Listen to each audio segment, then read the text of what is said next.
the most spiritual thing you have done in the last 5 years is probably the thing that has kept you most asleep. I am going to say something tonight that is going to make a part of you uncomfortable, not because it is cruel, but because it is something you have suspected for years and have not allowed yourself to name. You suspected it during the third retreat that did not change anything. You suspected it during the certification you paid $4,000 for and never used. You suspected it the morning after the workshop, when the high faded faster than the credit card statement. So tonight, I want to ask you something, and I want you to feel the answer before you intellectualize it. When did the path become a product? When did the inner work become a subscription? And what part of you, specifically, has been buying back what was always already yours? Because here is what almost no spiritual teacher will say out loud, including most of the ones who teach you to pay them. The spiritual industry, as it exists today, is the most sophisticated commercial machine ever built around something that was originally free. It has succeeded by convincing you that the path requires equipment, certification, ongoing access, and a teacher conveniently one course ahead of where you are. None of that is the path. All of that is the marketplace, pretending to be the temple. If you have ever walked out of a workshop high on the language of awakening, only to find yourself 3 weeks later exactly where you were before. If you have ever bought a course because the part of you tired of yourself believed this one would be different, and it wasn't. If you have ever caught yourself at 3 a.m, scrolling through teacher accounts and noticing the recommendations feel less like guidance and more like funnels, this video is for you, and it is going to ask something of you that no spiritual content has dared to ask. In the next 60 minutes, I am going to show you 3 things. First, when exactly the path became a product, historically and energetically. The pivot point, the players, and how it happened so quickly that an entire generation grew up assuming it had always been this way. Second, why the spiritual industry is structurally incapable of delivering what it promises, and why that is not a flaw of the industry, but its actual business model. And third, what to do now. Not how to escape the marketplace, but how to stop being recruited by it every time you open your phone. But before any of that, there is something you need to understand about the version of you that has been spending money on awakening for the last 5, 10, 15 years. She is not naive. She is not foolish. She has been doing the only thing she could do with the conditioning she was given. So let me ask you the question this hour will answer. What if everything you have been buying is the most expensive way you could possibly be told? That the answer was always inside you, for free.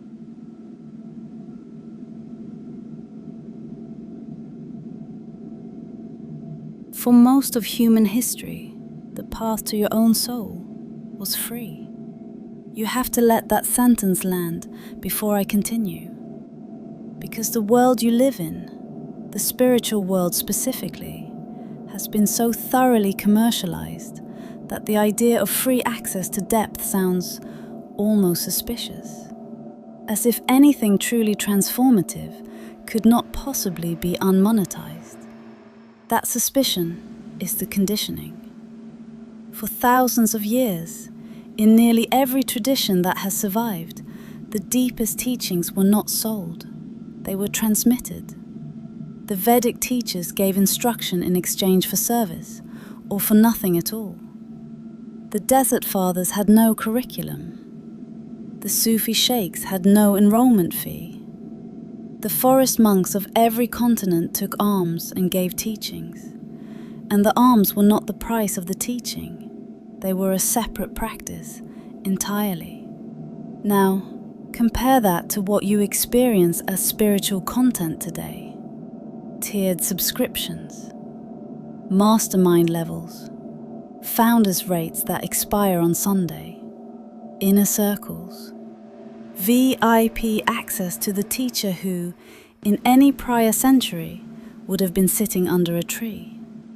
None of that is wrong because it is commercial. All of it is wrong because it is structural. The architecture of what is sold to you reshapes what gets transmitted. And most of what gets transmitted under these structures is not the teaching. It is the shape of the teaching, packaged. So here is the central image I want you to hold for the rest of this hour. The marketplace is the shadow of the temple. Every time the temple goes dark, the marketplace rises to sell you back the light that was always inside you. The first layer of why this matters is what most teachers will tell you if pressed. The spiritual industry is large. It generates billions. It has aggressive marketing.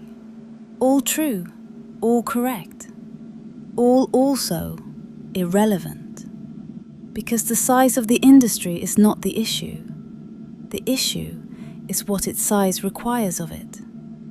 The second layer, the deeper one, is that an industry of this scale must, by economic necessity, sell you a product whose use case is incompletion. The retreats that change your life must end before they can finish, so you book the next one. The certifications that qualify you must require continuing education, so the revenue persists. The teacher who has been one course ahead of you for 7 years has no commercial incentive to ever let you arrive. If you arrived, the funnel would close. The third layer, and this is the one almost nobody says, is that you knew. You always knew. Some part of you, every time you bought another course, every time you swiped on another retreat, every time you renewed the subscription, knew it was not going to work the way it was being sold. And you bought it anyway, not because you are weak, but because the same conditioning that taught you the path requires purchase also taught you that the discomfort of not buying is more dangerous than the cost of buying. But here is where this gets uncomfortable. If the marketplace is the shadow of the temple, then the version of you that has been shopping has been mistaking shadow for substance. And in the next 8 minutes, I am going to show you exactly when that began. To the year.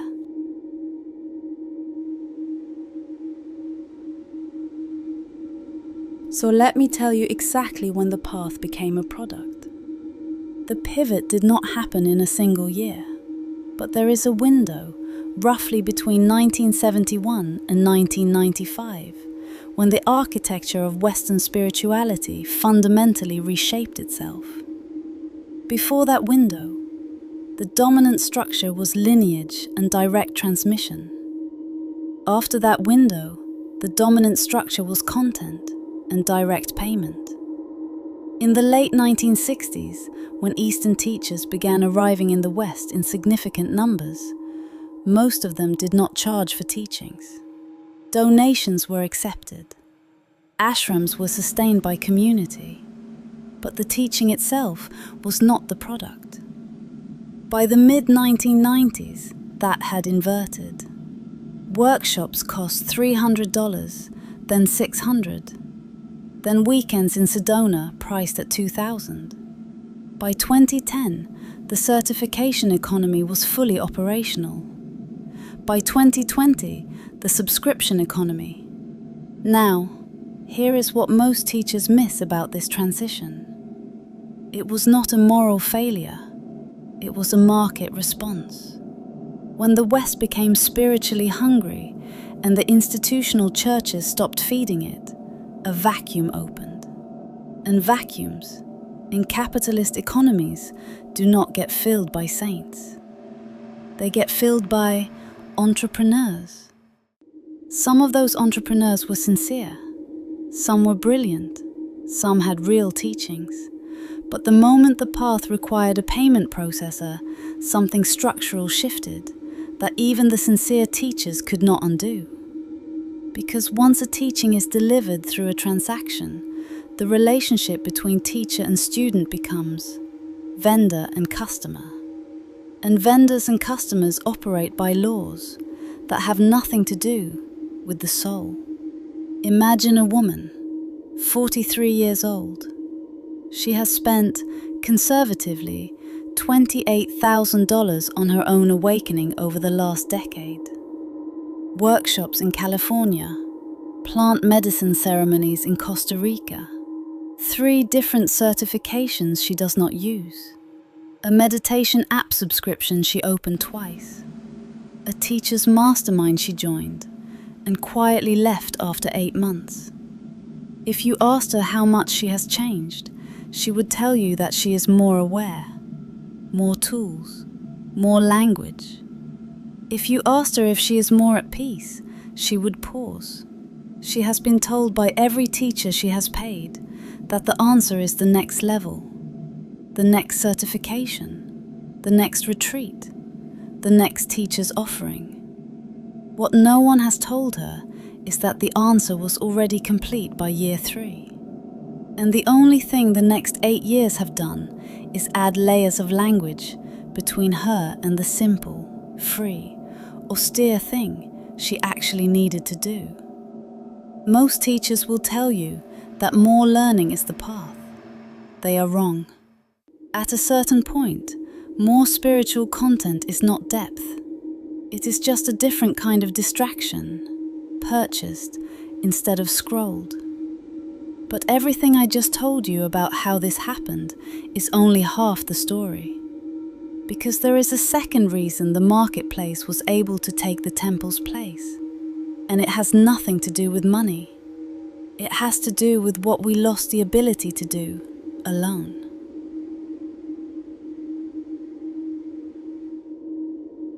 But everything I just told you about how this happened is only half the story. Because the marketplace did not just rise to fill a vacuum left by religion. It rose to fill a vacuum left inside you. A vacuum that, until very recently in human history, every person was expected to address from within. On their own, with patience, austerity, and the company of their own mind. Here is what almost no one will tell you about the modern spiritual seeker. You did not arrive at the marketplace because you were greedy or shallow. You arrived because you were taught by family, school, religion, and culture that you do not have the authority to know your own soul without external validation. And once that authority is severed, you must purchase replacements, your entire life. This is the deeper layer of what the marketplace has been selling you. Not techniques, not certifications. Borrowed authority. The reassurance that someone else has decided you are awakening correctly. The certificate that proves the practice is real. The community that confirms you belong. The teacher whose validation tells you the work is working. None of those exist on the path itself. All of them exist as substitutes for the inner authority that was taken from you before you could speak. So the first part of this turn is this. You did not buy the courses because you wanted what they sold. You bought them because you no longer trusted yourself to know without permission. And every purchase reinforced the original wound. Because the same marketplace that promised to heal your separation from yourself required, structurally, that you remain separated. so that next month's purchase would still feel necessary. This is why the more you bought, the further you felt from yourself. Not because the teachings were fraudulent, many were not, because the act of purchasing the answer reinforces the belief that the answer must be purchased. And that belief, more than any specific teaching, is what kept you outside the temple for 2 decades. But there is a second cause underneath this one, and it is the one almost nobody will name out loud, because naming it implicates the people who sold the path to you, and most of you are not yet ready to see them clearly. In the next 5 minutes, I am going to ask you to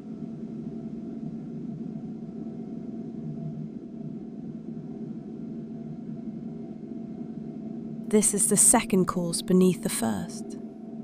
The structure that captured the seeker also captured the teacher. Once a teaching is delivered through a business model, the teacher must perform the role of teacher inside that model, which means producing content, maintaining presence, generating new offers, reinforcing the funnel that pays for the team that sustains the production.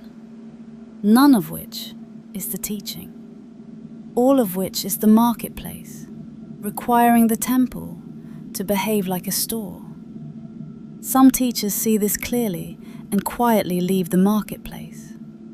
They go silent for years. They write less. They charge less. They refuse the next launch. You will recognize them by their absence from your feed.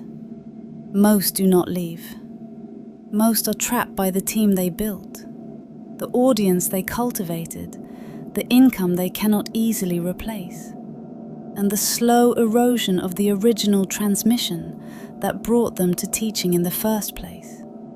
So this is where I want to give you the first line that should stay with you tonight, because the entire reframe of this hour pivots on it. The retreat you keep paying for is your soul telling you it never agreed to live the life you keep returning to. Read that again. The retreat you keep paying for is your soul telling you it never agreed to live the life you keep returning to. You have been treating the symptom with consumption when the symptom was a message. The retreat is not failing you. You are failing to listen to what the necessity of the retreat keeps trying to tell you. Now, there is a cost to seeing this. When you stop participating in the loop, some of the people in your life who built their identity around the same loop will distance themselves from you. Some of the teachers you love will feel like betrayal when you stop renewing. That is a feature of the structure, not a flaw of yours. But you are still here at minute 30, which means part of you is ready to see what comes next. And what comes next is older than the marketplace by 2,000 years.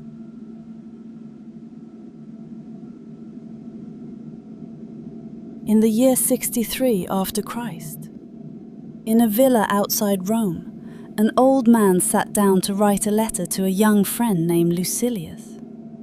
The man's name was Lucius Annaeus Seneca. He had been the tutor of an emperor. He had been the wealthiest philosopher in the Roman Empire. He had also, by his own account, failed his own teachings for most of his life. In one of those letters, letter 27 if you ever want to find it, Seneca said something that the modern spiritual industry has spent 2,000 years pretending he never said. No man can ever sell you what you do not already have inside you. The fact that someone is selling it to you is the proof that you are being deceived about its location. Seneca was watching the rise of what we would now call spiritual consultants in his own city. Men who claimed to teach virtue for a fee. Men who packaged the philosophy of the porches into curricula for the wealthy. Men whose primary skill was looking like teachers, without ever requiring of themselves what teachers had once required. He despised them, not because they charged, but because what they sold could not be sold. And the act of selling it taught the buyer the wrong lesson, that virtue was external, that wisdom was acquired, that what was already inside them required transaction to access. The Stoics had a phrase for this. They called what cannot be sold the inner citadel, castellum interius. Marcus Aurelius, 2 generations after Seneca, would write about it from his military tent during the Marcomannic Wars. He said, "Retreat into yourself. The mind that does not need anything outside itself for peace has built the only fortress that cannot be taken." He was speaking to the part of you that has been buying retreats for 20 years. He was warning you, across 2,000 years, that the retreat you keep purchasing is the wrong direction. The Stoics did not have an industry. They had letters. They had practice. They had a few short texts that were copied by hand, given freely, and read in private. No certifications, no retreats, no mastermind levels. And yet, 2,000 years later, what they wrote still operates in the lives of the people who actually read them, which, tellingly, is a much smaller number than the people who buy modern books quoting them on Instagram. This is the second cause of the marketplace's success that almost no one names. The teachings the marketplace replaced were never marketable. They were austere, they were silent, they asked everything and promised nothing visible. And the modern soul, conditioned to expect curriculum, certification, and entertainment, could not recognize the actual transmission when it arrived without packaging. So the marketplace stepped in to translate, and in translating, it replaced. So here is where the master loop begins to close. You wanted to know when the path became a product. The answer is older than capitalism. The path became a product the moment human beings began to fear the silence required to find it without help. And the marketplace is the most sophisticated structure ever built to keep you from sitting in that silence, alone.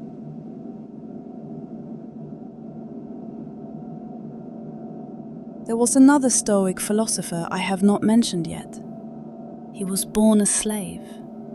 He was lame from a beating. He lived in a small room with almost nothing in it. His name was Epictetus, and the entire body of his teaching survives only because a student wrote down what he said in conversation, because Epictetus himself never wrote a book, never charged for instruction, never claimed authority over anyone's awakening but his own. Epictetus said something that the modern spiritual marketplace would prefer you never read. That which is in your power, no one can take from you. That which is not in your power was never yours to begin with. And anyone who promises to sell you the first is selling you the second. And you will not notice until you have already paid.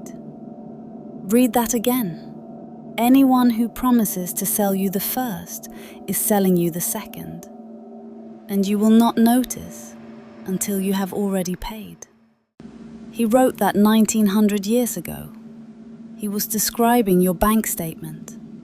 He was describing the tab open in another browser window right now, with the founder's rate course you have been considering for 6 weeks. He was describing all of it, and he was describing it before the credit card existed.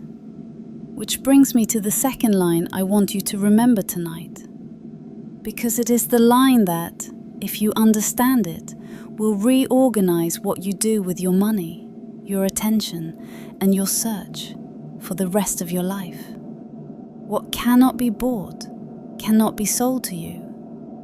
The fact that someone is selling it back to you is the proof that you already had it. So now we come back to the question that opened this hour. When did the path become a product? You wanted a historical answer.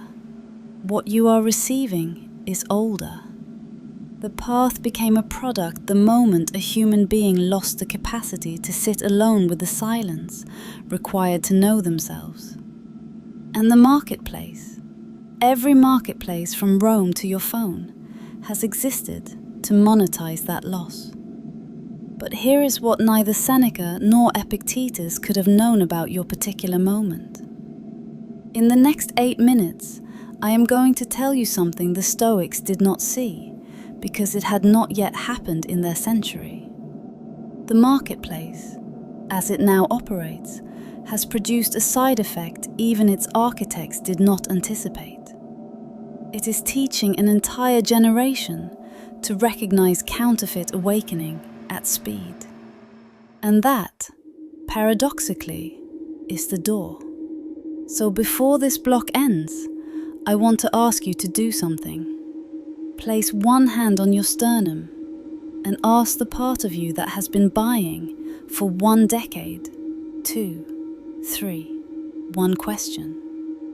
What have I been paying for that I have always already had?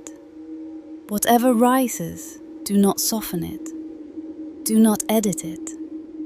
Whatever the first answer is, that is the door. And in the next 8 minutes, I am going to show you what to do with what you just heard.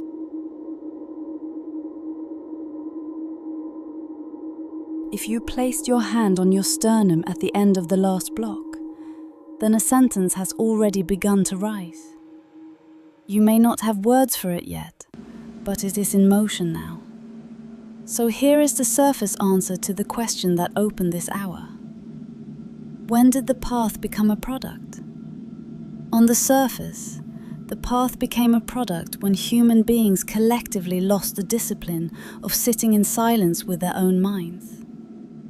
When that discipline failed at scale, and it failed for predictable historical reasons. The loss of contemplative institutions, the rise of consumer attention markets, the displacement of communal practice by private isolation. The marketplace stepped in to sell what could no longer be cultivated. That is the surface answer. It is correct. It is also not the answer that changes you. The deeper answer is this. The marketplace did not steal the path from you. You handed it over. Not consciously, not maliciously, but every time you bought a course because you did not trust your own knowing. Every time you renewed a subscription because the discomfort of not renewing felt heavier than the cost of renewing. Every time you treated another teacher's voice as more authoritative than your own silence. You participated in the displacement of your own seat. This is the part that almost no one will say. The marketplace exists because you keep funding it with the question your soul already knows the answer to. If you stopped asking outside, the funnel would dry up tomorrow. Not because the teachers would change, because you would. Now, here is what almost no teacher will tell you.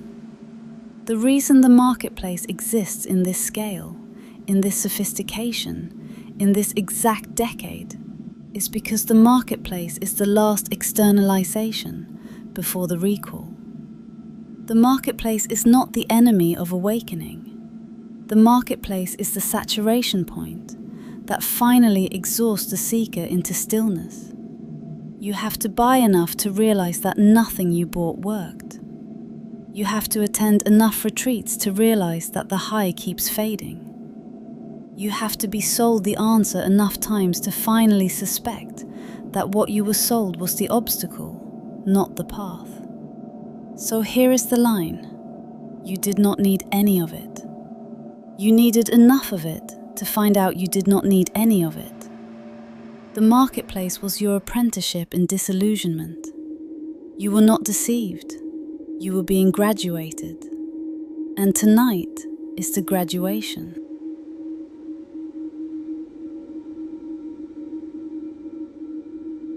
If you have stayed with me until this minute, I want you to hear something before I give you the practice. What you just felt is rare. The fact that you stayed through 50 minutes of something that named what you have been participating in for years, that is not common. That is the part of you that was always the teacher. If this channel has spoken to a part of you that nothing else has been able to reach, subscribe and walk this path with me. Not because I am asking, but because she is. And let the next remembrance find you without a price tag. Now, back to the work that matters. Because what comes next is the part most people skip. And it is the part that actually completes the graduation. First, tomorrow morning, before you check your phone, you will sit somewhere quiet for 60 seconds and ask one question. What am I about to consume today that promises me what I already have? You will not write the answer. You will simply listen. Because the part of you that has been buying for years has been listening to everything except this. Within 10 days, you will start unsubscribing without effort. Not because you decided to, but because the question, once asked daily, makes the answer obvious by the body. Second, you are going to keep a ledger, not a journal, a ledger. On a single page in a notebook, you will write every spiritual or self-development purchase you make for the next 90 days. One line each, date, item, cost, no commentary. You will not stop spending immediately. That is not the practice. You will only document. Because translator souls have been trained to forget what they paid for, 5 minutes after they paid for it. Within 30 days, the pattern will be visible. And the pattern, once visible, cannot be unseen. Third, once a week, for the next 12 weeks, you will give yourself 1 hour with no input. No phone, no book, no music, no teacher, no course. No spiritual content of any kind. 1 hour alone with your own mind, in a chair, with a candle if you wish. You will discover very quickly why the marketplace was so successful at recruiting you. Because the first hour will feel intolerable, and the intolerability is the door. Fourth, in the next 30 days, only one time, you will refuse a spiritual purchase you would normally have made. A course you were considering. A retreat you had bookmarked. A subscription you were about to renew. You will not refuse all of them, only one. And then you will sit with what rises in you afterward. Because what rises is the conditioning leaving the body. One refusal at a time. Until the marketplace loses its grip on the part of you that thought it needed permission. Fifth, and this one is the most powerful, so I am giving it to you last. Once a month, for the next 12 months, you will write a single page to the version of yourself who, in any past year, paid for an answer she already had. You will not blame her. You will not shame her. You will simply tell her what she did not yet know. 3 sentences will do. Here is what I have learned since I was you. Here is what I now see that I could not see then. Here is what I am no longer willing to outsource. Fold the letter, keep it. Do not show it. Because the practice is the conversation between the soul and itself, without intermediary, without invoice. These 5 practices, together, are not self-improvement. They are the unsubscription. Done over the next 12 weeks, you will not recognize the version of yourself that arrives at the other side. But she will, because that version was always the one who originally knew.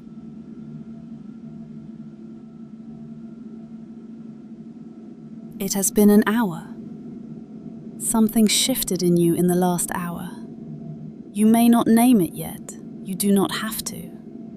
The part of you that needed the naming, she was already named. Somewhere underneath, the moment you pressed play. All this hour did was bring the recognition up to where you could feel it. You did not learn anything tonight. You graduated from the school you did not realize you had enrolled in, from the apprenticeship in disillusionment that the marketplace was always quietly running. And the apprenticeship was not a betrayal, it was preparation. If this reached you, if any part of this hour found a place inside you that nothing else has been able to find, there are 5 souls in your life right now who are still buying back what was already theirs. Send this to them, not as critique, as permission. The right ones will recognize themselves in this, the way you did. And before you go, tell me below, what is the one purchase you made in the last 5 years that, looking back tonight, you can finally see was the marketplace selling you back what was already yours? No shame, just naming. Because what we name in public, we no longer carry in private. And which question do you want me to take next? Because I read every soul who shows up. There is one more thing the chart of this entire pattern reveals though. Something I did not have time to name tonight. Because the marketplace is only the most recent shape of an older problem. The displacement of inner authority, the outsourcing of the soul, is a wound that did not begin in the wellness industry. It began in childhood, in the exact moment you were first told that an adult knew your inner life better than you did. And until you trace that wound, every marketplace will find you again. That is what I will show you next. Until the cosmos calls you back to me, stay in alignment, stay in awe.